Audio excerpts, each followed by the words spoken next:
One of the great things about reptiles is they have long lives and they rarely pass away. But if you're doing one of these 5 things, you're killing your reptiles.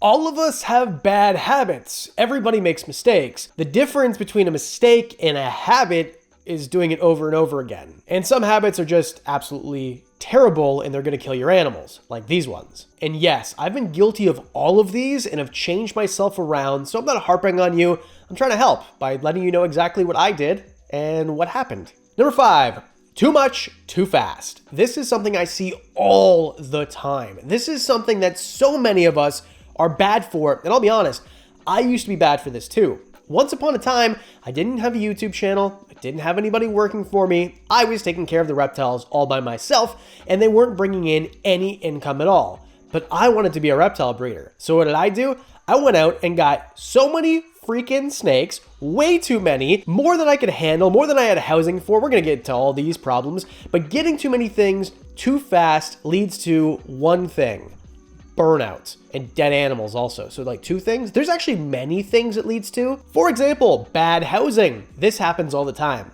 I see somebody get, oh, I went to get a reptile, but this guy was also selling this reptile for this much, and I went from 1, but now I got 5. Or they're perusing Kijiji or Craigslist or whatever, and they're just buying reptiles left and right, and then all of a sudden, everything's in quarantine, but it never leaves quarantine. All of a sudden, everybody's in a house that's too small, or enclosure, I should say, or like a bin, a temporary tub, whatever. And then you realize that all these animals actually do take time. Now, keep in mind, reptiles a lot of the times are almost zero maintenance pets for most of the week. For example, this is a bearded dragon, and he lives in that enclosure that's just off camera. And I bet you we open the enclosure all the time because he's one of my favorites and I play with him all the time and film with him. He's part of the channel. But if I didn't do that, I would open that enclosure maybe 3 times a week. I would spend maybe 5-10 minutes a week dealing with him, with the exceptions, of course, of those times I need to change out substrate or something goes wrong or a ball. There's times where it might take an hour for that day, but in general, I would say 5 to 10 minutes every single week for one animal. Now compound that. Now all of a sudden you have a bunch of different bearded dragons, which is a great example because they take lots of room and more time, even if it's ball pythons. Ball pythons take next to no time, but if you have 100 of them, guess what? All of a sudden you're consumed and you realize very quickly that you don't have time, and this is what's leading to burnout. You're gonna think to yourself that, well, I'm afraid to go in my reptile room. I don't wanna go down there because I'm gonna go down there for one thing and I'm gonna be down there for 3 hours because I'm gonna find so many things because I got too many things, too fast, nothing set up properly, I haven't automated, whatever the problem is. Anyway, to wrap this one up, you're basically thinking to yourself that you lost your passion for reptiles, but you didn't. You just got overwhelmed. You still love reptiles, you just don't love how much work you're doing because you didn't realize how much you're getting into when you got into it. I've been there, I've done that, I've corrected it. Best thing I ever did. Number 4, I see this with new keepers and with keepers who think they're experts, generally not in the middle, not quarantining.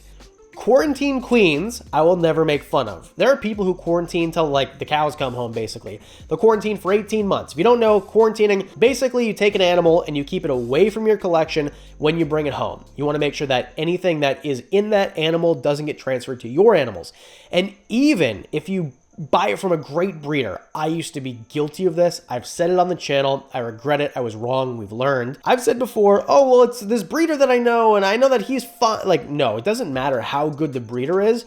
Things can happen. That breeder might have got something that he didn't know about. Maybe that breeder, she didn't know that all of a sudden one of her snakes had mites and now it's been transferred to you. I had that happen to me once. A breeder I trusted, and all of a sudden, before I even got home, this person said to me, hey, one of my employees found a mite on one of my snakes. Make sure you check yours. And sure enough, this snake that I was sure was going to be fine had mites. It's not their fault. It'd be my fault though if I brought that snake home and tossed it in a rack and then hope for the best. Instead, I quarantined the animal. I got rid of the mites. It was like 2 or 3 mites on this animal. It was super easy. And then in 3 months, I put the animal back. Now, quarantine, we did a whole video several years ago right there, and it's up to you how you do it. But keep in mind, there's no perfect quarantine.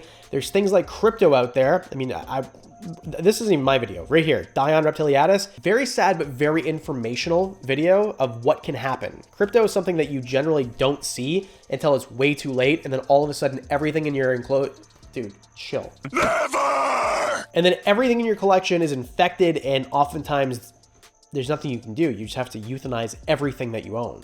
It's terrible.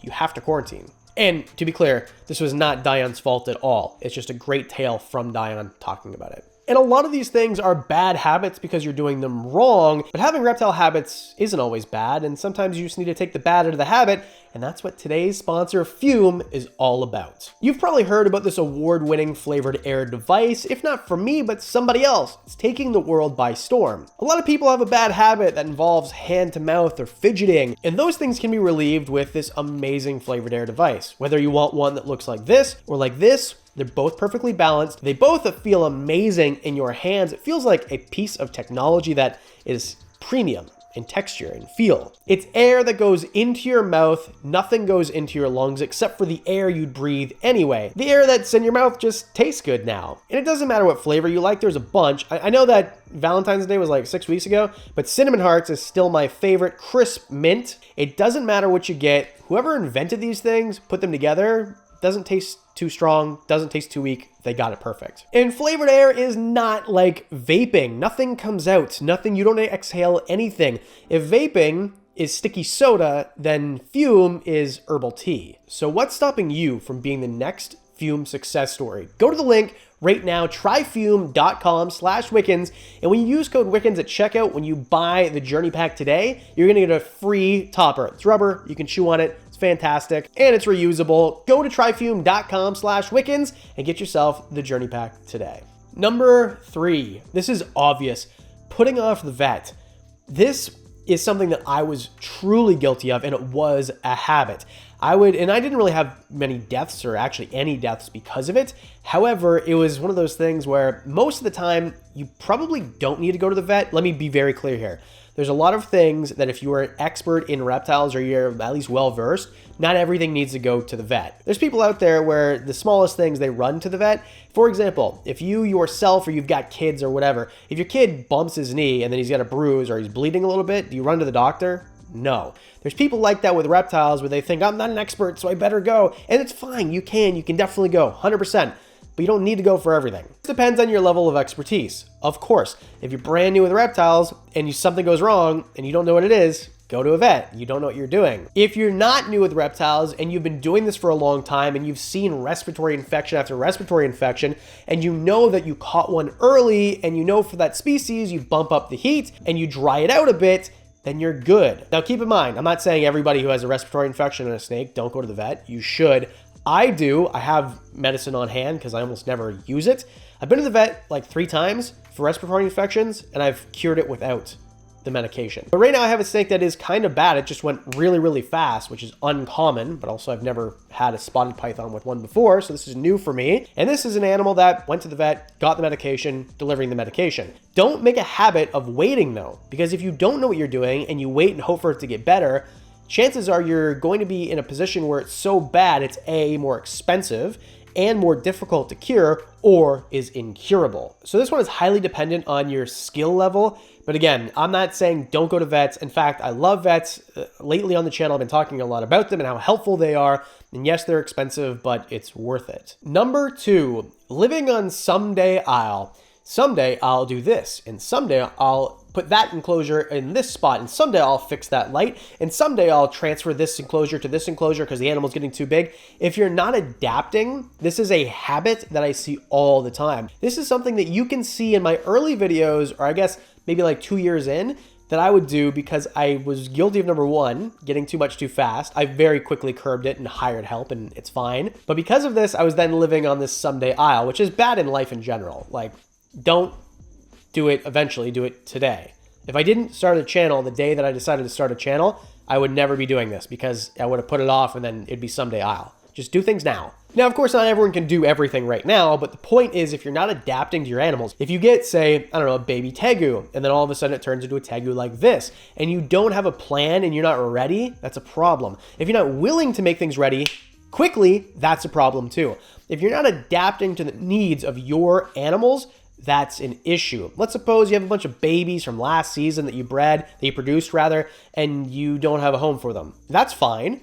Where are you going to keep them? Because you can't keep them in those baby tubs forever. So make sure you have a plan to either rehome them, even if you have to sell them for less money, because it's going to be cheaper than to go out and buy enclosures that those animals actually need to be in now because they've waited so long to be sold, or you've waited so long to sell them, and now they're too big for where you have them. So not adapting becomes a habit. Oh, it's fine, because it creeps up on you. In life, when things creep up on us, it doesn't seem abrupt and crazy. Imagine if you told people in 2019, next year you're going to be locked in your house, and for 2 years you're going to be locked in your house and not be able to go anywhere. We'd be like, yeah, okay, that's freaking crazy. But because it went a little bit and a little bit and a little bit and a little bit more, everyone just accepted it and it was fine. There's a million examples like this, of course. Everyone leaving comments about income tax for sure.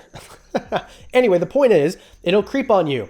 So make sure that you have a plan, and make sure you step back once in a while to really see what's going on. Envision things not through your eyes, but if you were someone brand new looking at your reptile hobby and your reptile collection, what would you think about yourself? Number 1, this is something all of us are going to feel. Saying yes. Saying yes in life is usually a good thing. When opportunities present themselves and you think, maybe, always say yes. Generally. I mean, almost always, I should say. However, if someone says to you, hey, I've got this collection of ball pythons and they're all pretty sick, but you can take care of it, right? And you say yes, that's sometimes not the right answer for you. I've done this. I'm now the reptile guy. Before I even had a channel, just people who knew me, they knew that, oh, you have a bunch of reptiles. And then if, their friend's cousin's dog's uncle had a corn snake that was half dead, they'd be like, here, you want to take this and try to get it back to health? And I'd say yes. And then I just have like a bunch of animals in my freezer because they were sick. And then I spent a bunch of money taking them to the vet, even though they were too sick to help. Or even if they're not sick, I just have things now that I don't want. There's a whole bunch of animals at the beginning of when I started keeping that I would just see a really good deal on and then be like, oh, I have to have it. I didn't have to have it. Seeing things on sale and then buying it because it's on sale, you didn't save money, you spent money. This is such a crazy way of thinking, but also, I wasn't very financially literate back then either, so I just thought of myself like, okay, this is a great deal. I haven't seen one. I'm going to buy it anyway. Now, there are some things like the Durmals boa, for example, that I don't regret doing that with, but most of the things don't say yes just for saying yes. If you haven't thought about that animal before, but you've heard about it. Let's suppose it's a boa constrictor. You knew what boa constrictors were, but you never really thought about getting one. It's not really for you. You're not interested, but then somebody says, here you go. It's $10. Don't say yes because it's $10. You didn't want it before. If it was $200, you wouldn't want it. Don't get it just because it's cheap. Don't say yes to everything. Don't say yes to things that don't make sense for you. This is a way that you get bored very quickly. You don't take care of that animal as well as you'd want to. I mean, for me, if someone were to give me another boa constrictor, I love Franny. She's great. This is how I got Franny, by the way, but it grew on me and now I make a living doing this, so it's fine. But if I didn't make a living doing this, Franny would have been gone a long time ago.